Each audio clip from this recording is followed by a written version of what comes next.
Tu veux que je te raconte l'histoire de Spot, le chien robot? Ok, mais par contre, moi je raconte mes histoires qu'aux enfants qui se lavent les dents. Donc attrape ta brosse à dents, ton dentifrice et tu frottes jusqu'à ce que l'histoire soit terminée. 3, 2, 1, 0. Quand on parle de robots, on s'imagine tout de suite de gigantesques Transformers trop cool de toutes les couleurs, avec plus ou moins une forme d'humain quand même, une tête, des yeux, une bouche, deux bras et deux jambes. Dans les films ou dans les dessins animés, comme dans Terminator, ils parlent toujours un peu comme ça, de manière hachée. Mais bon, au moins ils parlent, à part R2-D2 dans Star Wars qui fait que des petits bruits de tout. Sauf que dans la réalité, les robots, ils sont jamais aussi cool que ça. Bien souvent, c'est seulement un bras articulé qui assemble juste des voitures à la chaîne dans une usine. Ou alors c'est un robot avec la tête de quelqu'un toujours content et qui dit quasiment tout le temps « Désolé, je n'ai pas compris votre question ». Comment ça, j'exagère? Bon, ok, en vérité, les constructeurs de robots font des progrès à une vitesse incroyable. Et d'année en année, les avancées sont assez folles. D'ailleurs, à ce petit jeu-là, ceux qui s'en sortent le mieux, ce sont les constructeurs de Boston Dynamics.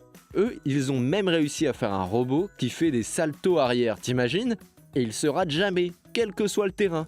Ils ont même été plus loin en inventant un robot chien. Tu veux que je te raconte? D'accord, mais d'abord, est-ce que tu sais qui a inventé le dentifrice?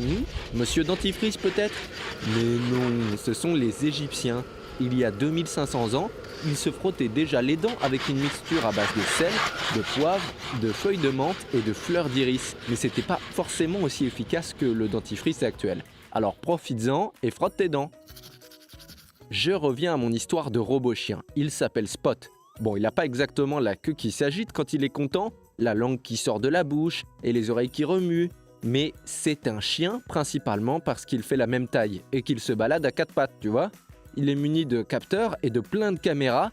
Et à Singapour, au sud-est de l'Asie, ils se sont dit « Hey, et si on déployait Spot dans les parcs pour rappeler aux gens de respecter les gestes barrières sans faire prendre de risques aux agents municipaux ?»